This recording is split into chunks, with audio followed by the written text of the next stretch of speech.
Hello, Garte. I'm so glad to have you here. Hello, thanks for having me. So you have a book coming out very soon called the Works of His Hands, Right, and I guess it's gonna drop on November 19th. Is that right? that's right. That's the launch date. That's really cool. So I'm hoping to hear more about that. And also, Okay. I've been reading your wonderful blog, thebookofworks.com, and Oh, thank you. so many of your great insights and the way that you look at life. And I wanted to share that with the folks that are part of our channel here. So I am eager to learn more about your background. And I'm also interested in some of your perspectives on complex dynamical systems. And of course, your background in biochemistry. So I was wondering if you could start by telling a little bit about your background and how you grew up and how you got interested in biochemistry. And then maybe from that, you could explain what it was that led you to write your book. Okay. Well, my background is somewhat unusual. My parents had been members of the American Communist Party, so they were very left-wing, very atheistic, very materialistic. My father was a chemist. And I guess one of the reasons I became a biochemist was I wanted to be a little bit rebellious. So instead of going into straight chemistry, I do have a chemistry bachelor's degree, but in graduate school, I deviated a bit from the parental path and went to biochemistry. But I grew up as a strong atheist. I never even considered anything related to God or religion. I thought it was all just nonsense, fairy tale, silly. I not only didn't believe in God, I believed that God was wrong and religion was evil, Christianity in particular, based on history and stuff. So that was my beginning. And so the journey to become a devout Christian was pretty long and tortured and windy. But you asked about how I became a biochemist, and I gave you a kind of a flip answer. But the reality is that I always found the details of how life works amazingly fascinating and beautifully complex and just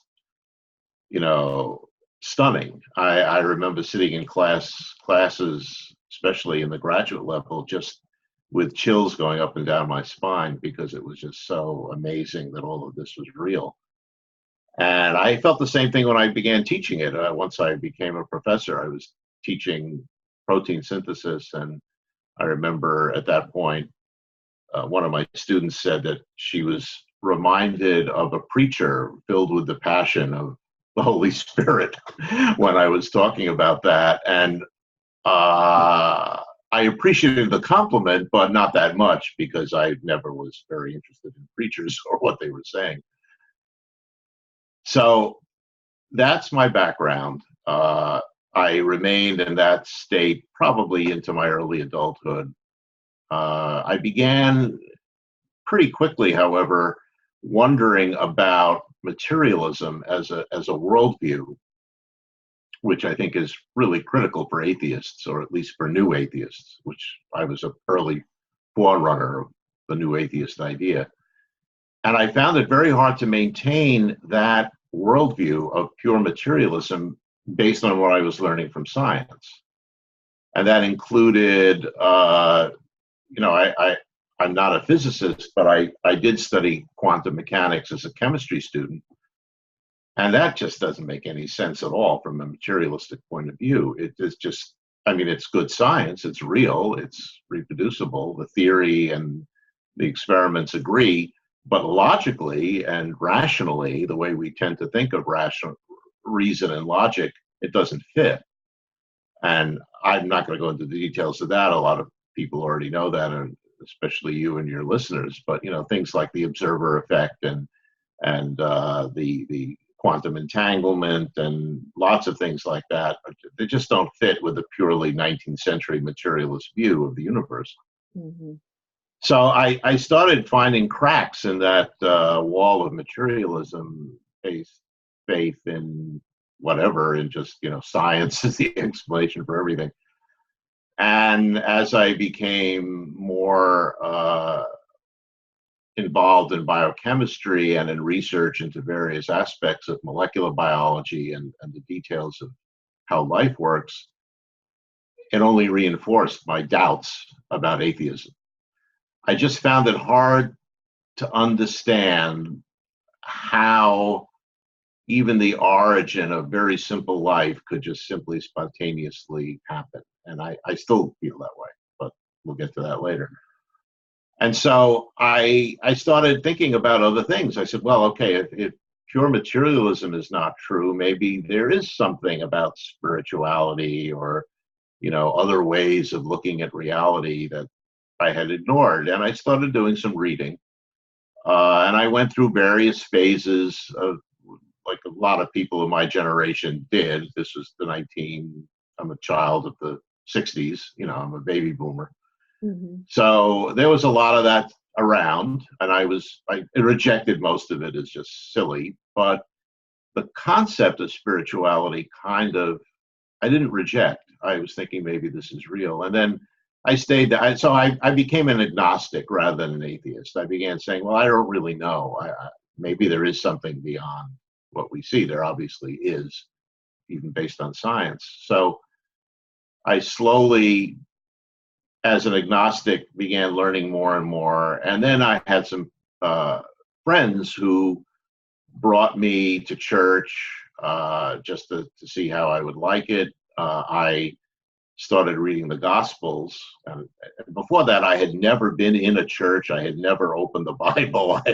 I had absolutely no experience. All I knew was everything about it was terrible. But when I went to this church, happened to be a Catholic church, I was amazed. I was terrified when I walked in. I thought I would be immediately pointed to and singled out as a terrible sinner and thrown bodily out of the building. And all I saw and experienced was love. The priest talked about love. The people shook each other's hands. It was all new to me, and I said, "Well, wait a minute. This is not what I learned. this is not, fire and brimstone, and you're all going to hell, and all the stuff that I had learned was the essence of Christianity." And so I realized I'd been lied to a lot, and that kind of broke the dam, and I began really thinking about what is this stuff called God, Christ, religion. So how old were you at that point? So I was actually in my 40s, believe it or not.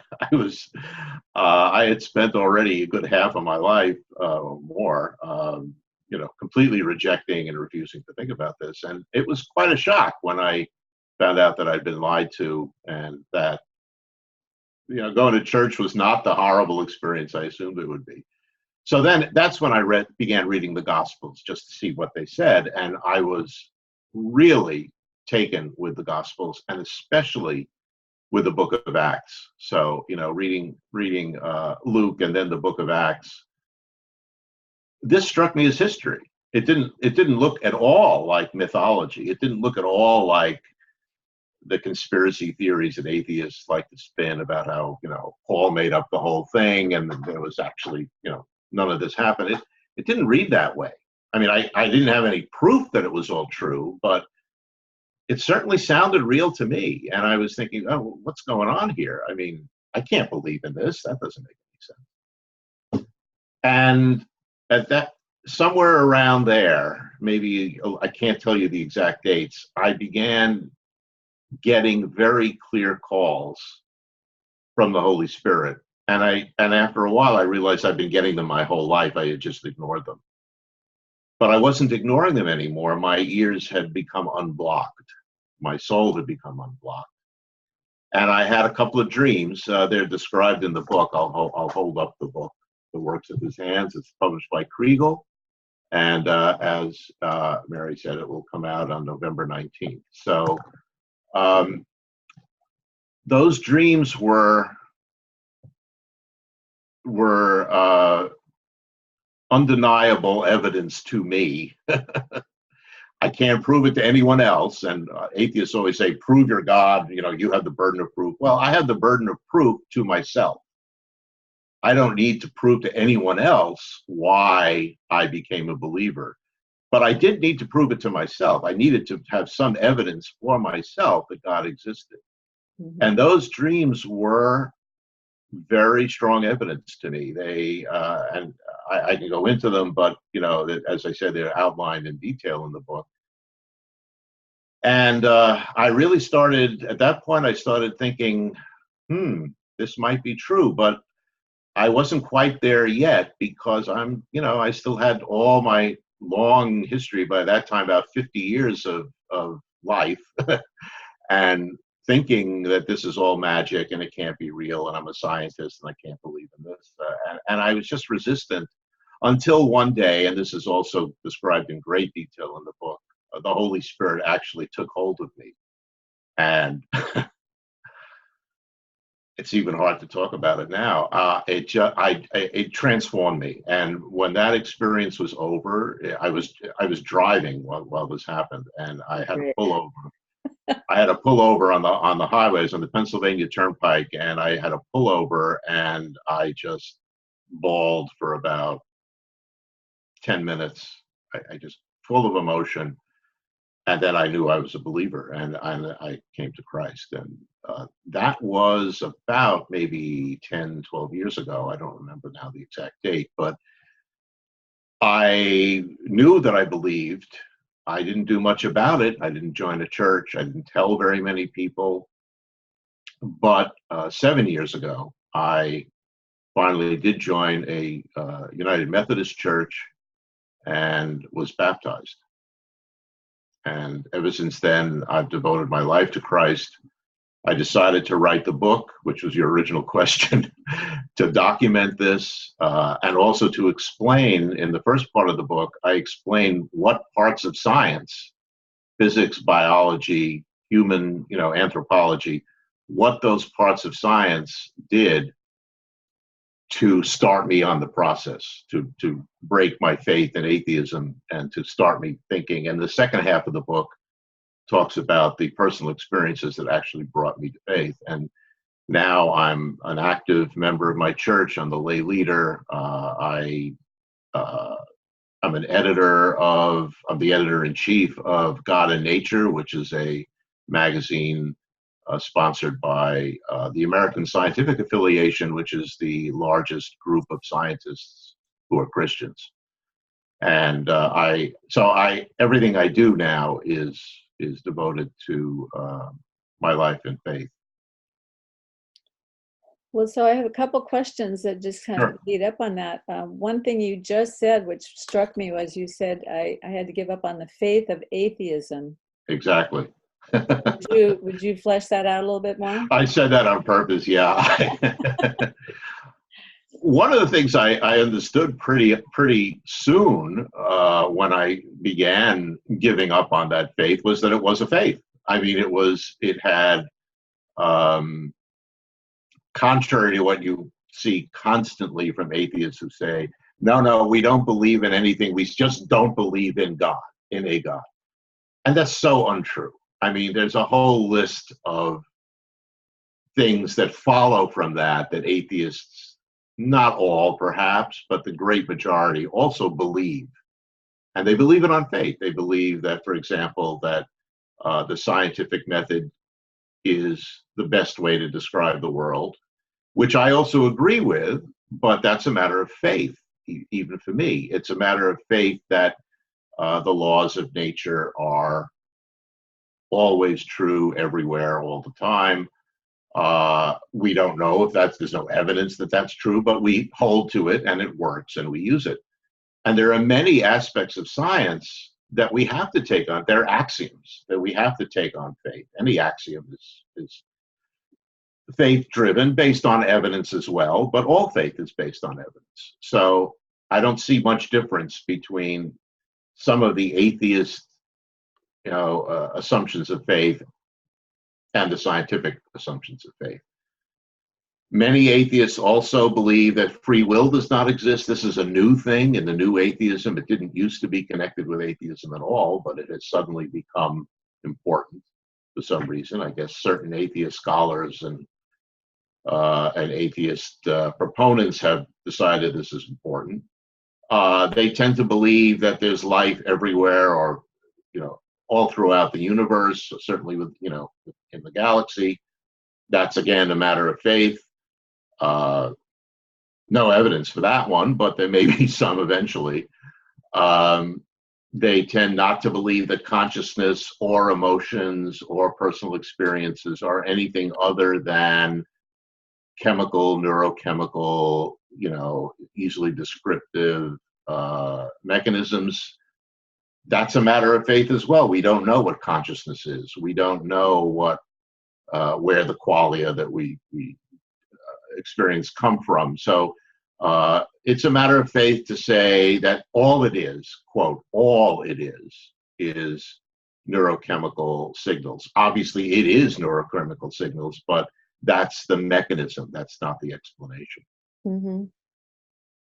So something just jumped up there, and that was, you said the new atheists now are pushing this idea that free will does not exist. Right. And you said you weren't sure why they started doing that. And what occurs to me when you said that is that free will indicates responsibility, right? So if we don't have free will, then we're not responsible in a certain sense. And I think the thing that brings a person to belief is the recognition that you have to know that you need a savior. And the thing that brings you to know that you need a savior is you recognize that you're not living up to even your own standards, even your own responsibilities. And if there are no standards and there is no responsibility, then why would you ever have to worry about that? Exactly. Right. That's right. And I mean, it's a weird idea to me because it accepts a kind of determinism. In other words, everything you're doing, you're nodding right now. That wasn't your decision. You had to nod because of everything that has happened in the past. And that kind of determinism has been disproven scientifically. I mean, we know that determinism doesn't extend into the world of our particles, into the quantum world. It's purely stochastic there. And so I don't know why this has become a main mantra, but I think you may have given the explanation. It fits with the idea that there is no meaning, there's no purpose, which is another fascinating new idea of the new atheists. Because when I grew up, I was taught that there's a purpose and a meaning. It was to change the world and make life good for the working class. I had this communist view of purpose, but there was a purpose. But the denial that there's any purpose or meaning at all in the universe or to human life, we're just accidental things. We live, we die, who cares, means nothing. I mean, that's kind of new. And all of these ideas that have sprung out of the new atheism are incredibly depressing, dark, nihilistic. I don't know how anyone, decides to adapt them. But anyway, I think that you're right. I think that the free will concept, which has especially been promoted by Sam Harris, and even has a book called Free Will, is just really strange. And however, at least in my experience in discussions with atheists, and I've had a lot of that, it's quite universal, or it's certainly very widespread. And I don't get it. But so you also mentioned that you believed about 10 years ago, but you didn't really start talking about it very much until 7 years ago. So I was wondering, were you still working when this happened to you? Exactly. And was that part of why you didn't talk about it? Yes. Was there some fear wrapped around the whole scientific community of Yeah, maybe fear is too strong a word. I mean, I don't. let's see, I was a professor and at several universities, and then I left academia, got a job at NIH for the government. And I don't think I would have been in any danger of losing my job, but I didn't know any other Christians in the sciences. Turns out there were some, but they were also being quiet. Mm-hmm. And I just felt kind of awkward. I felt that, people give you that funny look if you tell them you're a believer, especially in an area where there are very few believers. And this was also at the time when Dawkins was very active and new atheism was spreading like wildfire, it still is to some extent. A lot of people were joining, a lot of scientists were joining in on this. And I just felt that, I also wasn't that secure in my faith right away, and I didn't want to expose it. I was afraid I would, just get ridiculed, and who knows if I'd be able to hold on to it. So, yeah, I have heard of other stories of people who have not had papers published because, if they wrote something in the paper like acknowledging a grant from somewhere that was considered on the blacklist, or if the editors knew that they were, they'd be looking very carefully to see if there was anything that looked like creationism or intelligent design, and they would, Mm-hmm. And I'm not alone. There still are a number of scientists who, even when they propose strictly scientific things, many of them now make disclaimers. This is not supporting creationism. They want to be very sure, is that going on. When I retired, which was about 4 years ago, now I had joined the church before that, but once I retired is when I was able to go. Also, I had the time to be very open about it. There are still a few friends of mine who don't know that I'm now a Christian, but I've told many, and many atheist scientist friends, and many of them have been very accepting. And none have been really hostile. Mm-hmm. And the other thing was, I seriously didn't know that there were any other scientists who were Christians. I thought that I would have to give up a lot of my scientific beliefs, for example, accepting evolution, which I've always done, or accepting the mainstream scientific view of many things. I thought I'd have to give all that up. And I didn't know about, for example, Francis Collins, who later became my boss, but he is the head of NIH, and he's a evangelical Christian who started something called Biologos, evolutionary creationism, all of that. I didn't know any of that. I didn't know any other people who would share my views, and now I know hundreds. So I just didn't. And for those who may not know Francis Collins' background, he also was very instrumental in the whole discovery of how DNA functions. Am I correct? Yes. He led the Human Genome Project, which sequenced the entire human genome. Before that, he made a number of discoveries on the genetics of a number of inborn genetic diseases and the specific genes involved. So I also got to know him. He's a brilliant scientist and a wonderful person. I've known him both on the science end and later on the Christian side. And then I began finding other books by other scientists, several who are Christians and who started writing what, helped me realize that I was not by myself.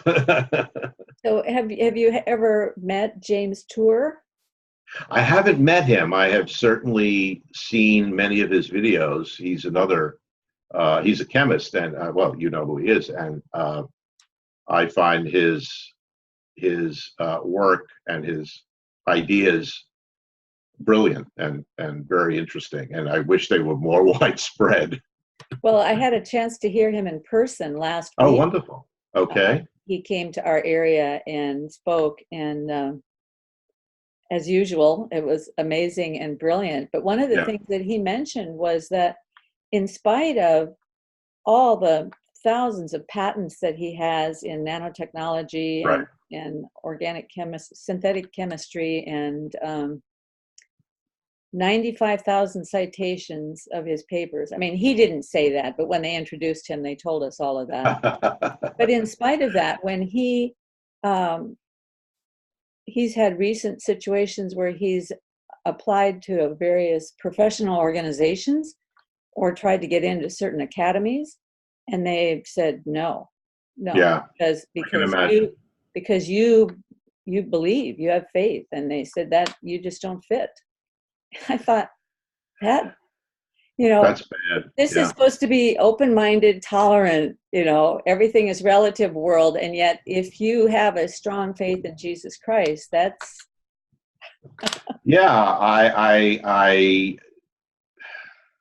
It's a terrible, I mean, I'm lucky in that I don't have the reputation that Tour has. I'm not as well known by any means. So, I'm not facing that, but, yeah, that's the kind of thing I knew about, and that concerned me. I remember talking to my immediate boss. Francis is was two ahead of me, but I was going to a conference, a Christian scientific conference, and I needed permission to go and speak, because that when you're at a high level at NIH, you can't do anything without permission. So I needed to get permission, and when I asked him for it, he said, "You're a Christian?" I said, "Yes." I said, "Oh, I didn't know." He gave me the permission, but he wasn't quite as friendly as he used to be after that. So, of course, if he'd give me trouble, I could have appealed up to the top, and I would have gotten it, but I didn't want to do that. So yeah, it happened. That reminded me of something years back when I became a believer when I was 30. Okay. And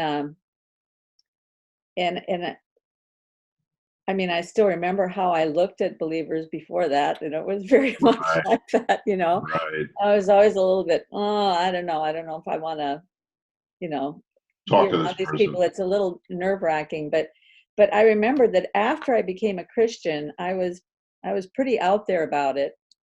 I mean, I didn't have anything to fear, because I wasn't in a position where I could be hurt by it. And but I remember going into like business meetings, and I'd be in a meeting with a bunch of people. I was working as a intercultural consultant at the time, and somebody in the meeting would start to tell a dirty joke, and then they'd turn and look at me and they'd go, yeah, I'm sorry. or somebody would throw out a swear word or something, and then they would kind of, and it was like they were conscious. They all of a sudden were conscious of things that they weren't conscious of otherwise. And it wasn't anything that I wasn't judging. I wasn't saying anything. And that made me recollect when before I was a believer, I was working in a company where I was the only non-union woman in the company. And all the other women were union members. And so they didn't want to talk to me, because I worked for the big boss, and he was negotiating with them on union stuff. And so they didn't want me to know what they were talking about. So I was all by myself until one day a woman came to run the computer systems. And this was very beginning of computer systems in companies. So it was quite a deal to have this gal. So she had a high executive position, and she and I went out to lunch a few times, and I had a really foul mouth. Man, I could really hand it out. And I'm just talking to her, just being myself, just cussing away. And all of a sudden I sort of became conscious of that language leaving my mouth and hanging in midair in front of me. And she did not judge. I didn't even know she was a Christian. I didn't know anything about her. She's like, yeah, I didn't know anything about her. But over time, I just started swallowing that stuff instead of saying it, and really changed in her presence. And sometime later, she invited my husband and me to a Bible study. And so we went a few times. I mean, it was weird. I didn't understand what they were going on about, and it was all kind of mysterious to me. But they were very nice, and so that was, that was probably several years before I came to faith. Interesting. But I still remember that feeling of just being in the presence of somebody who made me feel very uncomfortable with the parts of myself that I didn't like anyway. But I wasn't conscious of it. All that subconscious stuff that's in there. So yeah, I can feel for your scientist friends who all of a sudden realize that probably they realized there was something missing in their own lives, but they're afraid to look at it. I mean, Yeah. we're afraid to look at so much of our own stuff, right? Well, that was certainly true for me. I mean, one of my favorite quotes, which everyone knows, is from C.S. Lewis, is that I believe in Christianity not just because I see it, but because by it I see everything else, like the sun. I mashed up the quote, but we can find it. And what I found was that, when I became a person of faith, everything made more sense, including the science. I never changed my scientific worldview, but it became clearer. I used to be very upset when I couldn't understand something, when there was a mystery. And now it's fine. I mean, some mysteries will be solved, some won't be solved until we, find out from the source himself what it's all about. But that's okay. It's the idea is to understand. I mean, I have the same spirit, I feel, that the early scientists, all of whom were Christians, felt. And that is, here we have God's world that he created. Let's understand how it works. Mm-hmm. And everything we understand about how the world works, whether it's the universe, planets, stars, or life, which is my interest, just gives greater glory to the Creator. And that's something that I have a very hard time explaining to my atheist friends. They have the wrong, they often have the, give us evidence that your God exists. And the answer is, look around you. And if you don't see it there, look in the mirror. It's everything we have is evidence that God exists. And in some cases, you can go further than that. But and I go into that in the book a little bit as well. There are certain things like the origins of things, which to me are very strong evidence of a divine intervention. Yeah, I want to talk about that in just a second, but I'm just going to impart something here. I was just reminded of something that Jordan Peterson talks about. Have you heard of Jordan Peterson? Oh, sure. Oh, okay. So one of the things that he talks about is that what it all boils down to is that we need to have gratitude and humility. Mm-hmm. And there's something about gratitude that changes the way we see things. You were talking about scientists that can't see the evidence because their eyes aren't open. But like when you watch the birth of a child, if you're watching the birth of a child with gratitude and amazement, then you're going to see things that you wouldn't see otherwise. Or if you look at a tree and have gratitude for each leaf on the tree and the way the water goes up the tree and the way that trees can protect themselves during drought and the way that the head of the tree, I mean, there's just so many things about a tree. The head of a tree, I had a tree guy tell me one time, never lop off the top of the tree because that's the head. Right. That's what tells the rest of the tree what shape to be. If you lop off the head, the rest of the tree doesn't know how to grow properly and it will grow very awkwardly. It'll still grow, but it will grow very awkwardly. And so that's such a picture of Jesus Christ as the head of the church, right? If you shut Christ out of life, then the tree of life can't grow properly to its appropriate shape. And so there's all these things that if we can see them with gratitude, it opens our eyes. And if we see them with humility and understand how little we know, and that there is so much more to life and so much more to know. So I really think those two words are so key, but it's very hard for people who don't have faith. Or, I mean, I remember myself, I thought I knew everything. So when you think you know everything, it's very hard to have gratitude and humility, right? Yeah, I agree. I mean, I think for many years, up until fairly recently, all my prayers were of gratitude, because I suddenly looked at myself and realized that I was incredibly fortunate, and I still feel that way in so many ways. Not that I haven't had problems in my life, I have had quite a few, but still, yeah, I just thank God for blessings, and that's something I never would have thought of doing. And the difference that that makes in one's life is tremendous. I mean, I just, it just, everything is good. Even though I know there's still bad and there's still danger and everything else, but it doesn't have the same. I'm not as worried. I used to be worried all the time, just as, what's going to happen next, and so even though I'm not young anymore by a long stretch, I don't have that worry. It's, I can see it on God's your will. face. Yeah, I mean, you just have a peace and a joy about you. So, yeah. Yeah, things are good.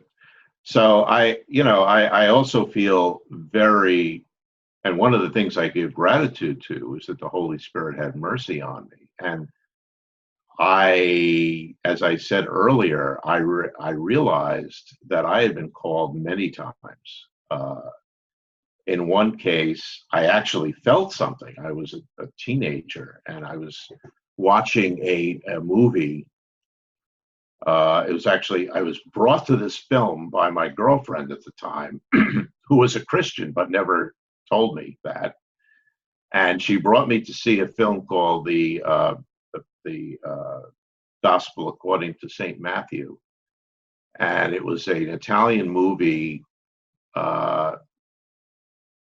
It has a the text is the Gospel According to St. Matthew. There's no other, that's all the dialogue, and it's just the text. It's beautifully filmed, and there's one scene near the end at the time of the resurrection when the stone is rolled back and the music changes. It's hard to describe. You'd have to find a clip of it and listen to it. I tried posting it online once. And that change in the music from a very somber mass to a joyous hymn is, for me, my background is in music. I went to music and art high school. I love music. It's an important part of my life. That blew me away. I had a moment of, I would say, just belief. I suddenly said, "This is real. This is true." And then within about a day or a few hours, I said, "No, that was just a trick of my emotions. It's not real." Well, yeah, it was real. I now know that it was real. It might have been a trick of my emotions and my feelings about music, but it was also God calling me to witness the truth of the resurrection, which I then, of course, immediately rejected and went back to where I'd been. But 30 years later, 30 or 35 years later, I remembered that, and I realized, yeah, that was one of the early calls that landed on deaf ears. And I give thanks that God didn't give up on me, and that's an important lesson. Jesus does not give up on us. It may take your whole life. It may take whatever time it takes, but he's not giving up on you. And just let all the other stuff go and be open, and you'll hear it. Well, so that's really amazing. The part about the music, Jordan Peterson often talks about how we meaning manifests itself when all the different levels of reality line up. And that makes Okay. sense to me at such a fundamental place, because if Hmm. you think of quantum mechanics and then molecular biology Hmm. and then what we see around us and not all the little parts of it, and then the universe itself, and when that all lines up, that's where meaning is, because that's what he made, right? Yeah. And he said one of the ways that this manifests itself in our lives is when we're listening to music, and when a piece of music, there's certain place where it just all comes together, and when that all comes together and lines up, we get this moment where we enter into the meaning, and that's Hmm. kind of like what happened to you, like it all Yeah. lined up at that moment, and Right. you had this window into the transcendent just for that moment, right? It just Yeah. makes my heart pound thinking about it. That's it. That's I like that description. Yeah, very much. That happens every once in a while in worship, just very Yes. infrequently. And when it Yes. happens, I'm completely undone. Yeah. Yeah. Um, so I know I couldn't live that way all the time. You can't live on the Right. mountaintop, right? So there have to Right. be Right. valleys, That's right. there has to be the places between the valleys, but those mountaintop moments are so incomprehensible. Yeah. Yeah, and they're beautiful. There are a few hymns that do that to me. I can't sing them because I just start breaking down. And there's a different I got to reason. know, which ones are they? Well, the first hymn I ever learned was Amazing Grace. And the first time I ever spoke at any kind of a Christian situation was I was at a meeting of Christians in the sciences, and I was asked to just say 10 words about my faith journey. And I was absolutely terrified. There were all kinds of famous people in the audience, several famous theologians and other people, and I was absolutely terrified. I didn't, and I'm a very good speaker. I mean, by good, I mean I have a lot of experience speaking in public because as a scientist, I've done that a lot. I never was nervous. I would get up in front of people. Oh, sorry. I forgot to turn that off.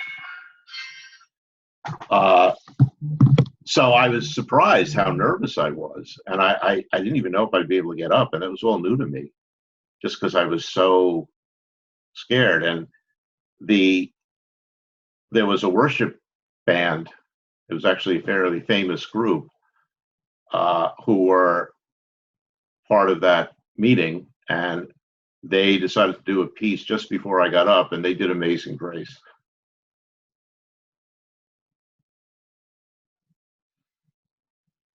And I was able to get up. I was able to talk. Yeah. I just felt God was with me, and it was incredible. And there are some others.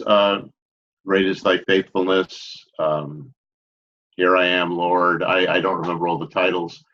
When they come up in church, I have a hard time. I get very emotional. But The uh, one that I remember early in my walk with Christ that used to have that impact on me was Victory in Jesus. mm, we sang that yesterday, if I'm not mistaken. That's a beautiful hymn. Yeah. Yeah. And the churches that we've gone to in recent years don't do hymns anymore. And Oh, I think really? it's such a great loss, because Oh, they have dear. have so much deep meaning in them. They're trying to attract the young people, but I think Right, that right. they've got the wrong picture, because I think the young people are hungry for meaning and Absolutely. I tradition and absolutely agree beauty. with you. Yeah. And I think they would be but what a lot of the current worship bands do is they'll take a hymn and they'll change the tempo and they'll make it all upbeat. Yeah. They Yeah. they ruin it basically, because you can't take one kind of music and try to make it into another kind of music without destroying what Yeah. made it beautiful in the first place. I agree. I listen to Christian music on the radio a lot. Sometimes I'm not thrilled with what I hear. Yeah. Yeah, because it's contemporary kind of. It's just what you said. I mean, it's a conversion to a different form of music, and like all churches, we're concerned about bringing young people into our church, and we do all kinds of things to bring them in, but we don't change the service, and it's worked. And I agree with you completely. I don't think young people want to have, church be like going to a concert or whatever else they do these days. I think they want a religious experience like everybody else, and they love that, and they want, and if they starting to have children, they want their kids to see that. And what we do in our church is we allow children in the service and we don't shush them. It's sometimes a pain in the neck, I will say, but that's the price we pay because we have families. We have lots of families in our church, and 5 years ago we had none. So, there are all kinds of ways, but I think that what you're saying is right. I don't think the church needs to get more relevant in any way, whether it's, the music or the message. By definition, the church is relevant. Jesus Christ will always be relevant in any time or age. So I'm very happy to be part of a church that, basically is traditional in that sense. So I'd like to move on to your blog. How long have you been doing this, thebookofworks.com? About 4 years. And I should tell you, and anyone listening, that because of my book, which has a similar title, The Works of His Hands, I actually have a web page for the book, which includes a blog. And once, I think starting in a few weeks, I'm going to be discontinuing the Book of Works.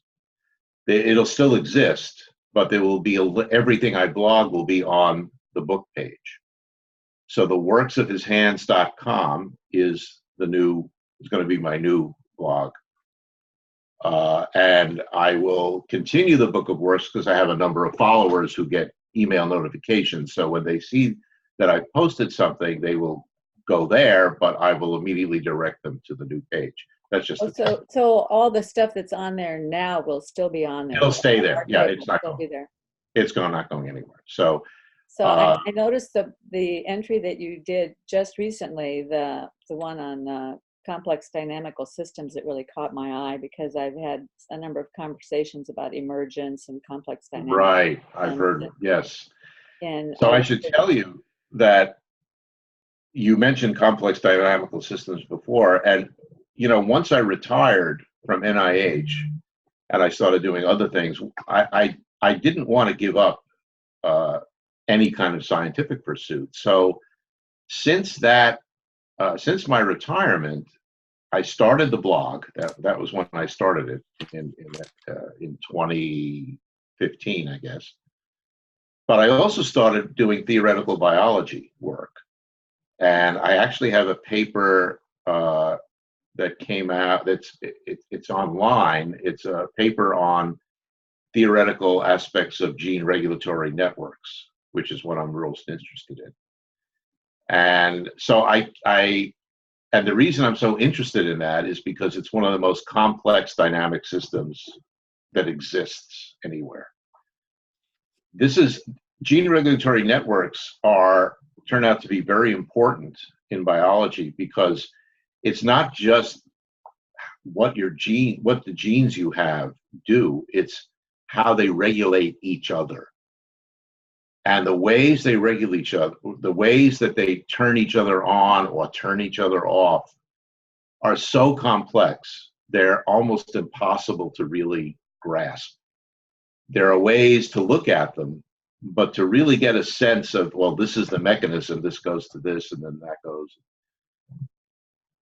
is extremely difficult. And there's theory behind it, and there are all kinds of things to try to understand, and that's what I've been working on. So I think that I would never have tried to do that while I was, earning my living in science, because it's very, very difficult. And all this time I have so far one paper published. I'm now working on another one, sort of a sequel to that. And I'm also working on theoretical issues related to the origin of life. And I'm doing that in collaboration with some other people. And I can't really talk much about that because we've just started. But the question is, how technical should I get? I mean, get as technical as you like. All right. So, one of the things about life is that, as the creationists say, which is certainly true, is that every creature produces its own kind, produces a copy of itself. Not an exact copy, but a very close copy. So a cat always produces a cat, and a tree always produces a tree. And that's a critical fact of biology. And that's what allows evolution to occur. Now, we know the biochemical mechanism of evolution. It has to do with the genetic code and protein synthesis. And that mechanism is required for evolution. Okay, you have to have a way to copy. Even a single cell has to be copied precisely. And this is where some of the things that James Tour says come in. How do you copy a set of chemicals identically from one cell to another? There's no way that chemicals copy themselves. There's only one chemical we know that copies itself, and that's DNA. How did that happen? How did you evolve DNA before you could even have evolution? This is the question I'd like to know. I don't know if I'll find an answer. The answer may be, well, sorry, you can't. But if there is an answer, that would be, to me, that would be God's working in the biological world to create life, because life as we know it has this incredibly complex system of self-replication, which cannot evolve, in my view. That's a very controversial statement. A lot of other scientists will disagree with me, including a lot of Christian scientists will not agree with me on that. But I don't see any evidence that that system can evolve, at least not in a simple way. It requires what we call saltation. It requires a jump, not a smooth continuum of change. And so that's the other thing I'm working on. And I just find complexity and dynamic, especially complex dynamics, but any kind of complexity fascinating. And I love reading about complexity theory when it first came out, chaos theory. To me, that is part of science that also provides a window to the immense complexity of the deity that we can't really understand, because we can't. But at least we can look at it and try to get some idea of how it's all working. Well, so I have a question that might take a few minutes to answer. I don't know how much time you have. We're at about an hour now. I'm fine with going a little bit longer if you have the time. A little bit is fine, sure. Okay. So I heard a very interesting quote the other day. I was listening to one of Paul Vanderklay's interviews, and he was talking to a young man named Arul. And they were talking about, Arul was talking about the areas where he feels a lot of atheists, I